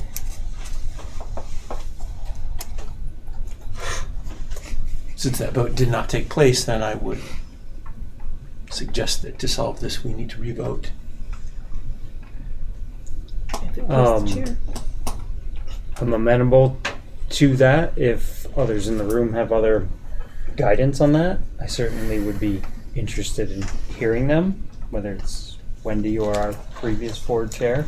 I am curious if that interpretation of statute is accurate, but if we need to go through the exercise, then why not? I would say you'd have two options. One is we can investigate and then revisit it again at the March 23rd meeting. The other option is you could go ahead and have a second vote, and the board agrees that if you have a 2/3 majority, then that motion would stand. All right, so deferring it. I just don't want to violate the law. In my mind, we could kind of handle this in two steps. One, we could answer the question of, do we want to revote or do we want to table this until our next meeting? And then depending on the outcome of that, if the decision is to vote, then we could then go through the motion again and vote if that is the will of the board. Jamie? I'd like to propose that we just vote again. All Am I allowed right. to propose here, or do we have to do that first? You could second Jamie's motion. Well, I would propose that we table until we have a full board. So if we vote down Jamie's request, then that could Just be. to clarify, we're not deferring until we have a full board, right? We're deferring until we get legal advice about whether or not Steve's interpretation of this is accurate as having violated the law or not. Right. And then we would come back together and hear whether or not us amending Robert's rules in the way that we proposed does or does not violate Vermont statute. And that's why I think tabling it would be better until we have legal advice on this. So we have a motion on the floor. Yes. We have Did you make a motion, Jamie, or share an opinion? I don't know. I guess I'll make a motion that we revote and that Steve cast a vote. Is there a second? Yes, second. Yeah, I'll second that. All right, so right now the question is, are we going to revote on this topic? Prior to getting additional information. Yes. Does anybody need any more explanation, questions? All right. Well, A or nay, probably. You don't have to do a roll call on that. Call the question. All those in favor say aye. Aye. All those opposed say no. No. You might need a roll call. That's a roll call. I'm going to need a All roll right. call. I don't have the So- for that. Sorry. Mary Heather, let us know when you're ready. We'll start down here. Yep. So Steve, you will not be voting on this one because this is the motion Right. to vote. But this does not need 2/3. Yes. Right. Gotcha. Okay. Yes. Go ahead. Steve? No. No. Yes. I'm sorry, I didn't hear you, Robin. Robin said no. Yes, for Jamie. James? Yes. Yes. Yes. I Ellen? vote yes. Yes. Ron? Yes. Jason? No.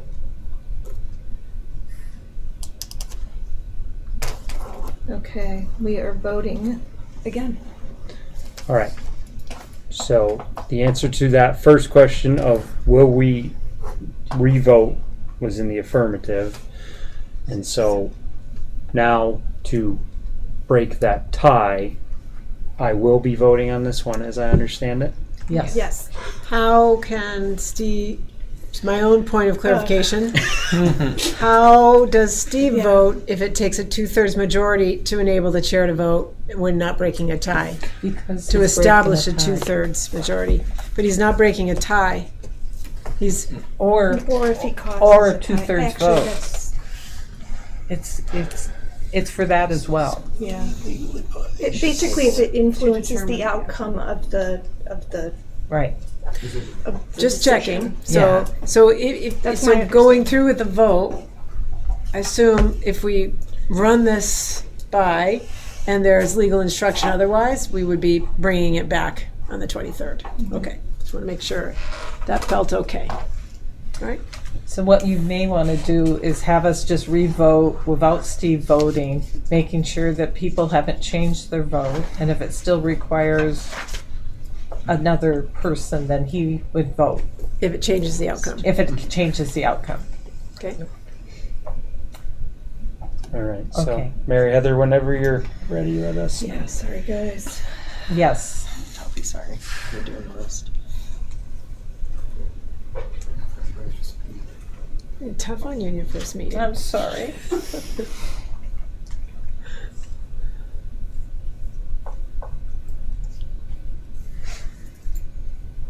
Okay, I think I've got everyone. Barb, go ahead. Do you want- Yes. But Jason has his hand. I was going to fill time while my others just Okay. to remind folks that when we ask for legal advice, it costs anywhere between $275 and $375 an hour. Yes. So, Great reminder. Thank you. Yep, thanks, Jason. Yes. All right. Okay, so Barb, yes. I said yes. Steve? Steve, No. No. Robin? No. Sorry. Yes. Jamie? Yes. Yes. I voted no. Yes. Yes. All right, hang on. 1, 2, 3, 4, 5, 6. Now we have 6 ayes. I have 6 and 5. 6 and 5. Which means that there is no way to achieve a There's 2/3 No way to majority. achieve 2/3 majority. Okay. All right. So at this point, we have not Changed it. adopted Robert's Rules of Orders, is that No, correct? no. You're doing the full. You're doing You the have full to have one. full No, we have unless you full change Robert's it. Rules of Order. You have full. Right. Why, did we vote on that? That's state law. It is unless you change We it. were- So that's the default That's we were the default voting to change situation. it, to modify. All right. So at this point, until we get legal guidance on this question, we will be operating under Robert's Rules of Order.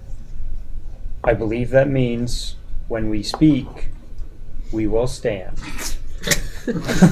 Unless we want to go through the process of amending things again. But that is my interpretation. So we can work through this again, or we can live with Robert's Rules of Order for the next two things that we have to address.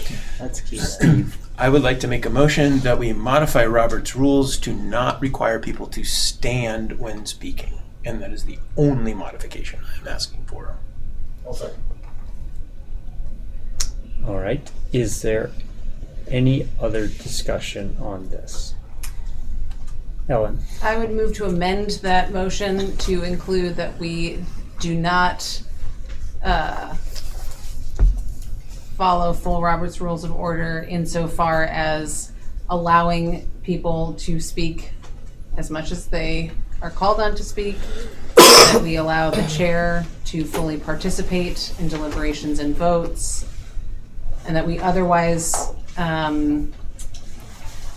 enable a more human process of having discussion and processing of information together as a group of people.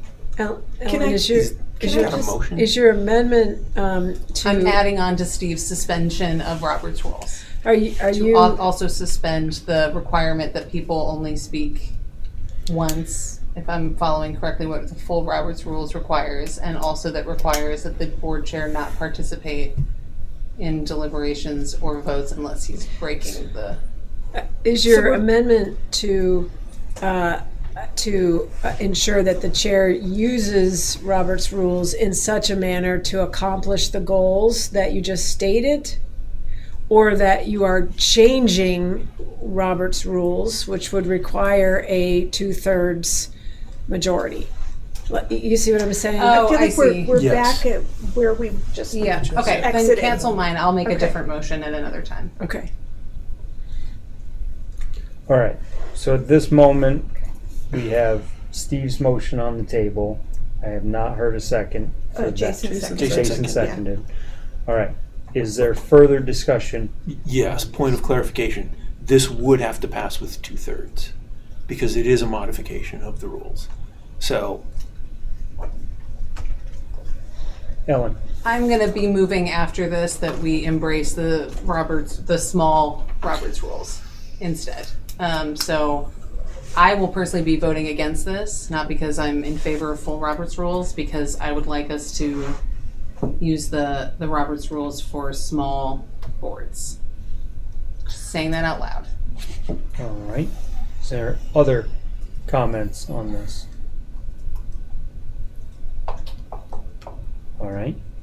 If there's no more discussion or comments, I think we can call the question. All those in favor of full Robert's rules without the requirement to stand. Is there anything I'm missing, Steve? nope, that was it. All right. Please say aye if you are in favor. Aye. Do Please you say. want to do a roll call again? We can do a roll call first. I don't think No, we need. well, you would Try just nay, ask try for no. nay. Ask for What the no. nays are first. Ask for the no's first. And all those who are not in favor, please say no. No. Nay.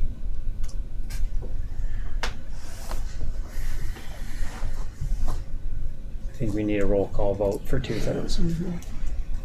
All right.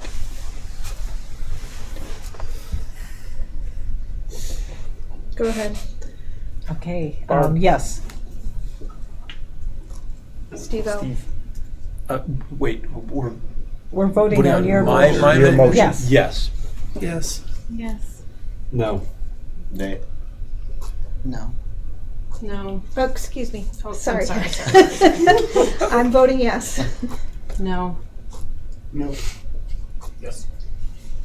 1, 2, 3, 4, 5, 6 yeses. 1, 2, 3, 4, 5 no's. No Is chance that for what you have? 2/3. Yep. All right, so the motion does not pass. We do not have 2/3. So we are still operating under. Wait. Yes. That's just the, That's just to get rid of Oh, the standing. sorry. to get rid of the standing, yeah. Never mind. So we are still operating under formal Robert's rules. Correct. Yes. Ellen. I move that we operate under Robert's rules for small boards, which would allow us to not stand when we speak.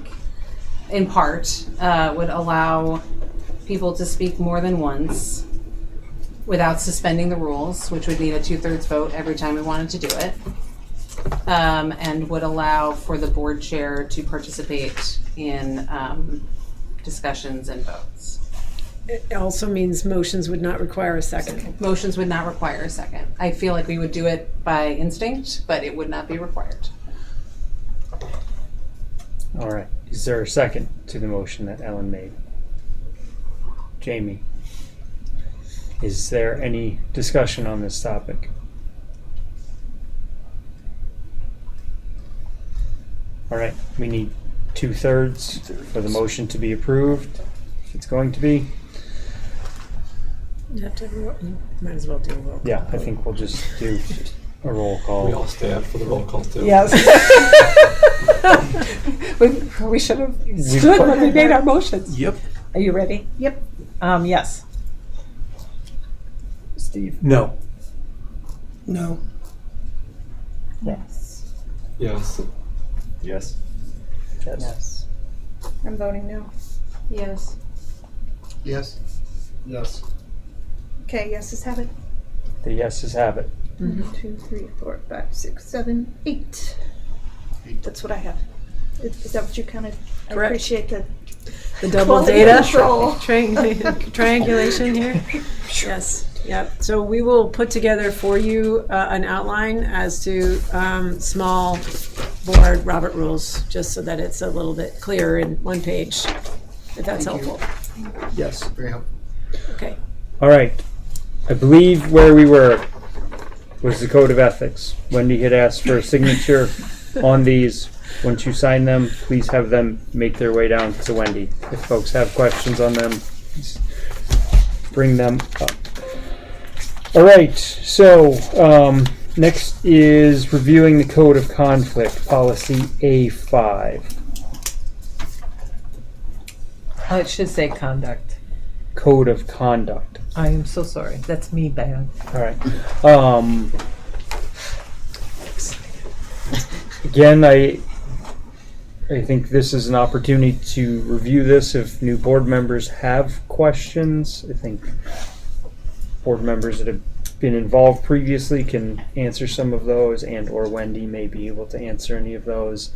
Does anyone have any particular questions or concerns on this? Jamie, I don't know if from the policy committee if there's anything specific folks want to share. I see it was updated in 24. Mm-hmm. I don't remember. I don't think there's anything controversial that we changed. The thing I remembered you changing, what is in the 4th paragraph from the bottom, where you said board members shall not attempt to exercise individual authority or influence over any aspect of the school district. Which Yeah, we means, added that word. Right? Yeah, influence, because together you have authority. Individually, you don't. Influence is the thing that is the more nuanced, where if you go to the Thanksgiving dinner in one of the schools and you say, my gosh, couldn't we get more expensive turkey, or whatever it is, right? Or are we actually doing the CSA? Those of you that have children in the school district, right, that's kind of where those things come about. Just you want to influence, well, couldn't we have more recess time? Whatever it is, right? It's you're never not a board member. even when you're not trying to be a board member, you are a person of perceived authority. So when you are stating an opinion about something, others, particularly employees in the district, will perceive that it is something that they should be attending to because you're a board member and you've stated that. So they're specific to conflict of interest. Board members that have a financial interest in a policy or a human resources decision that happens typically abstain from that. So meaning if your household is covered by school district insurance, then you would not necessarily be voting on a contract or other personnel items. So I think there are folks who routinely make that choice. So any other questions about this, or some pieces that overlap with the code of ethics? So in good shape. Okay, that's it. All right. So item J on the agenda is report of the board, review committee charges and work in progress. Don't know how committee chairs want to handle this, or Barb, I don't know if you... Here's when I put this in here. So in your board pack is a description of all of our standing committees, as well as the two committees, facilities and student outcomes, a description of it. And it basically says the charge of each one. I thought maybe when I was helping Wendy put this together, it might be interesting for new board members if each of the old, the previous chairs, and in the case of C&E, between Ron and Jess, you could kind of say, here's some highlights that we've been working on and will be working on, the committee will be working on, because we haven't formed the committees yet. Does that make sense? Jason. Do you want to talk about the process for committee formation now or not? I think we certainly could. That makes sense. Jamie? That was my email. I just didn't know who to email, so I just emailed everyone. And the point was that my memory is that we tend to sort of send the exec committee our top 2 or 3 choices. You guys deliberate, we come back. I guess in 2 weeks we find out, or we, to get our committees. It just seems like longer maybe than it has to be. I also wanted to put in a plug for continuity. I believe I'm citing, Barb's email I thought came after mine, but I thought that was important. I feel like over the past year, our committees have done significant work, and they've been really, it would be, I don't know, I think it would be a shame to sort of mix all of that up once in a while. I understand also some people want to be on different committees, and we have 2 new board members to accommodate. So, but some process that is a little bit more, that is quicker, hopefully, and preferences some degree of continuity. Yeah, I don't know. I'm not making a motion. I'm just wanting to put that out there. I think there is a certain logic to not remaking the wheel per se on some of this, and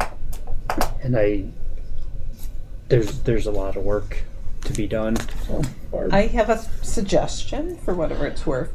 What if folks who are on committees and they wish to change, right?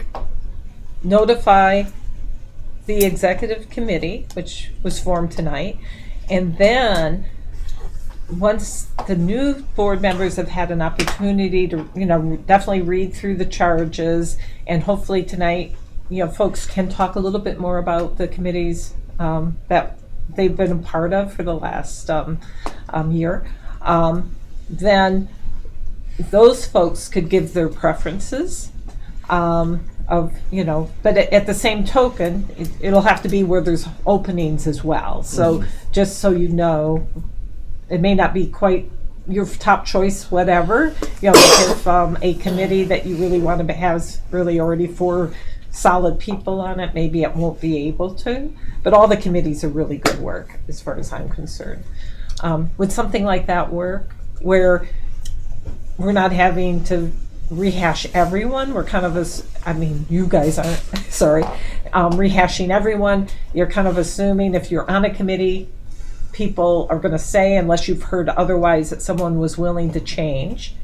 And then taking a look at the new member preferences and figuring out where they fit. And I will send you what my preferences are, because I'm not on any committees. Just one, maybe, Go ahead. one ask from the operations side. There are 2 members that are no longer on the board that used to be on the finance committee, which was a total of 3. So the finance committee now has one person on it. Yep. And that Vice chair. we would really appreciate if that could have more members. So there might be, and usually, brand new folks on that committee only, right, can sometimes be a lift. So I think as you're determining that, it would just help us on the administrative side if the finance committee could get a little bit of a reboot that way, because that's an important touch point between the public and the administration. Jess? I'll say out loud that I'm interested in being on the finance committee and leading one of my current committees. And there's particularly, I love student outcomes out there, but that committee has a lot of board members on it, so I'm okay leading that committee in particular to move.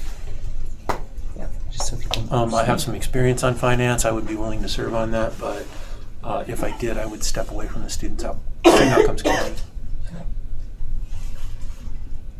And I'd be happy to be on finance as well, right? So, but the executive committee I'll have to sort out. But I'll send, everyone should send an email as well, I think, that are willing to change or thinking it's a good idea to change. So what I'm hearing is that folks that are new should share their thoughts and where they would like to be. We'll see what we can do with those, and then any changes. Otherwise, we would leave things as is, generally. As much as you can. Yeah. Mary Heather.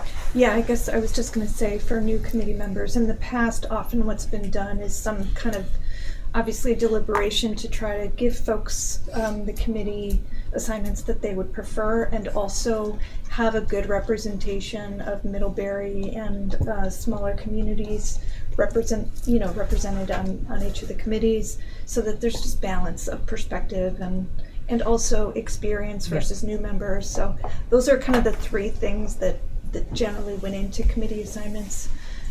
But yeah, I would agree with Jamie about continuity, especially now. I mean, we've had a big year and we have a lot of work ahead of us. So I agree that to the best of our ability to keep the experience in existing committees would be really helpful. Would committee chairs be willing to give a 1-minute rundown of the last year? Just go down through policy, facilities, C&E, finance, student outcomes. I think that's a good idea. Yeah, I mean, if each committee chair just raise your hand and then share what you've been up to for the last year to help our new folks have a grasp of what they've been doing. First is finance. Sure. Finance committee, mainly, the main thing is to provide the initial round of financial oversight for the district. That includes reviewing bills every 2 weeks.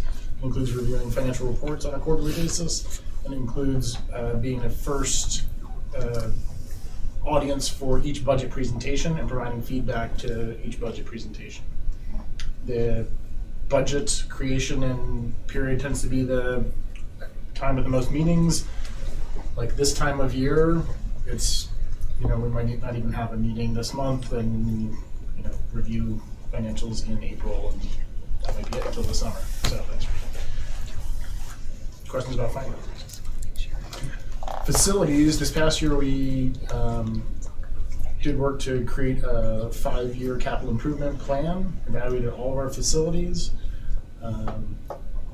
Lots of work with that. Had probably 2 meetings a month last year. Yeah, pretty much every month, 2 meetings at least. This year will hopefully be fewer meetings, but the goal is to hopefully outline a bond initiative that would help us address facility improvements and maintenance. Did I leave anything out, facility committee members? Right. No, I think that's a good overview. I am the chair of the Student Outcomes Committee. This is our newest committee. It was formed last year, so it has taken us a minute or two to kind of get up on our feet and figure out what we want to do as a committee and really what our utility is, both within the district but also for the board. We are really lucky to have 3 district administrators joining us, all of whom are standing back there, Nellie, Courtney, and Sonia. And our meetings are, this was sort of a necessity of scheduling, but I think it works for the committee structure and the content of what we're doing. We meet once a month for 2 hours, which allows us to go a lot deeper in discussion and in sort of understanding the many, many different ways that we do or should or can understand and evaluate how kids are doing, including and beyond academic testing. So we've outlined an annual kind of cadence or an annual schedule of certain types of discussions and how that information can come to the board, principally at the great leadership of our district partners. And it's new for ACSD in that the board is going to be much more regularly and consistently engaging with this kind of information so that that can be part of how we understand the budget and part of how we understand facilities and things like that. So it's a new committee. It's great, and consistency would be awesome as much as possible, just because, again, it's taken us a little bit to figure out kind of where the groove is, but I think we got it. The policy committee, which policy and governance committee, basically researches and evaluates and sometimes writes draft policy that the school district will adopt and follow. And so most notably of the past year and a half, you new folks probably heard a little bit about the class size policy, which we refer to as D6, which set minimum class sizes, and then C30, which is the sort of school transfer policy. So that committee, which at the time has last year was myself, Ellen, Tricia, and Laura, and that's the work that we've done too.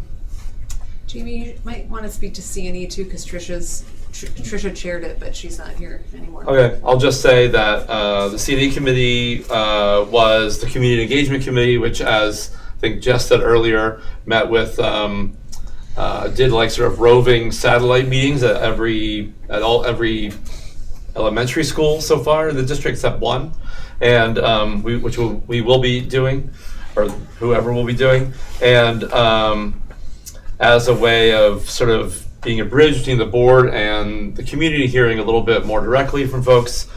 And it was also responsible for some things like helping to celebrate Teacher and Staff Appreciation Week, some of the newsletter stuff that goes out. We work with Emily on that. Yeah, I forget anything else, or I don't know. Yeah. And both those committees met twice a month. Right. Yeah. Yeah. And last, but I don't think least, negotiations.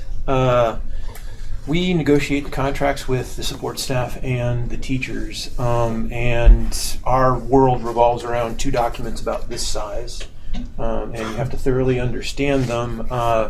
Suzanne Buck was on the committee, but she is no longer on the board, and her wealth of experience will be greatly missed. So we are going into negotiations with the teachers in next year, and so we'll be meeting on a regular basis right now, but our meetings are based on how negotiations go, and so it's a little bit more free form. In other words, we have to get 7-8 people together to do negotiations, which can sometimes be a scheduling problem. So can't promise you when we'll be meeting, but we do meet.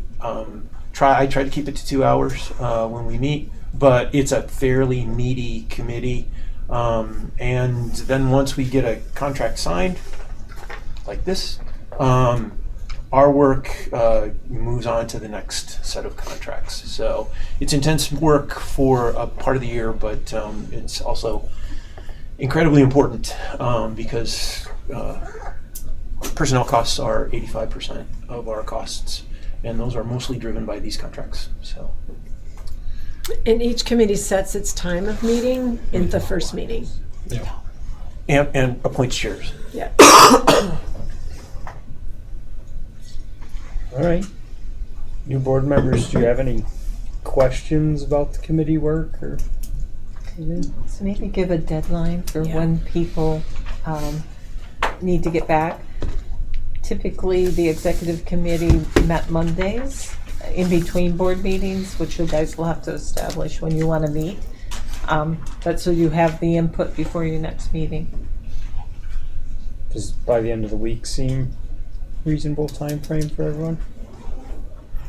All right, seeing a lot of head nods. So if folks have thoughts on either committee changes or new committees, please share those with the executive committee by the end of the week. And if you don't hear from old members, you're going to assume that they're happy. And you will be back on the previous team. No, that you're not going to chase them. All right. Well, I think that brings us to our second public comment period, and we will start in the room to see if there are any public comments in the room, and then we will go online. Is there any member of the public that are joining us tonight that would like to make a public comment in the room? All right. Is there anyone joining us online who would like to make a comment? If you could raise your hand to indicate, that would be appreciated.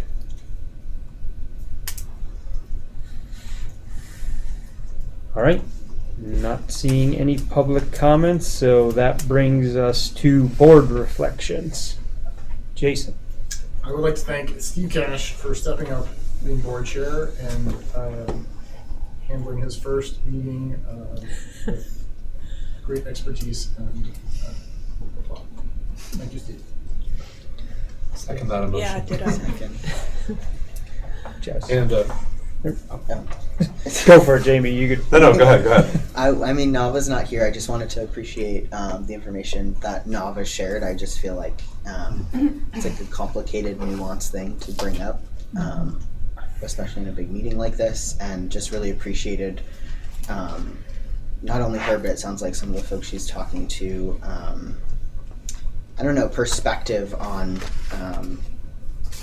maybe the role of like discipline, and just because maybe harmful things are being done doesn't mean they have to be met with harmful things, which is like a really hard thing for anyone to wrap their mind around, I think. Yeah, so eager to hear more about that, talk more about that. I just want to thank Barb for being a board chair for 3 years. And I think you were great. And thank you so much for the hours I'll never know about that went into it. Thank you. Yeah, Thank you. Thank you. I also hope I continue to not know about those hours that Steve spends. And also to welcome our 2 new board members. Look forward to working with you guys. And maybe this ghost third person out there somewhere. Yes. In Middlebury. Ron, I think Yeah, I was just gonna second all everything that's been said so far, and appreciate also the brief but useful orientation that I went through a year ago as a new board member. I think that was very helpful, and hope that the same kind of thing can be offered to new board members this time around. Yeah, and for my own reflection, I ask that you all are patient with me as I sort out my ayes and yays. And I wish we could all agree, but we will disagree from time to time, and I hope we can do it professionally and in ways that allow us to move forward and for the district to continue to move forward. I do think think there are a number of challenges on the horizon, but the same way under Barb's leadership, we're able to navigate those deftly, then I think we will do that again this year. And I will say, if people have issues or if there's missteps that I make, please bring them to me directly or communicate it. That's one thing that I'll ask of all of you is, there's not a need for any of those things to sit, but let me know, reach out. So, all right. Yeah, Barb. Yeah. First of all, I want to thank each and every one of you for supporting me as chair and doing all the work that we have done over the last 3 years. I'm proud of, kind of the transformation this board has made, and really focused on governance, which was you guys have the governance core book. It's a good read. It really is. It's easy to read, and I will.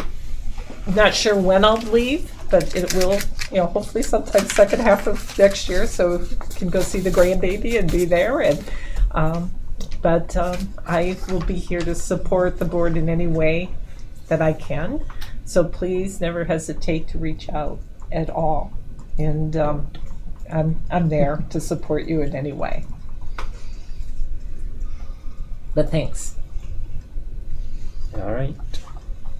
Any other board reflections? I'll move to adjourn. No need for a second. No need for a second. All right, we are adjourned at 8:46.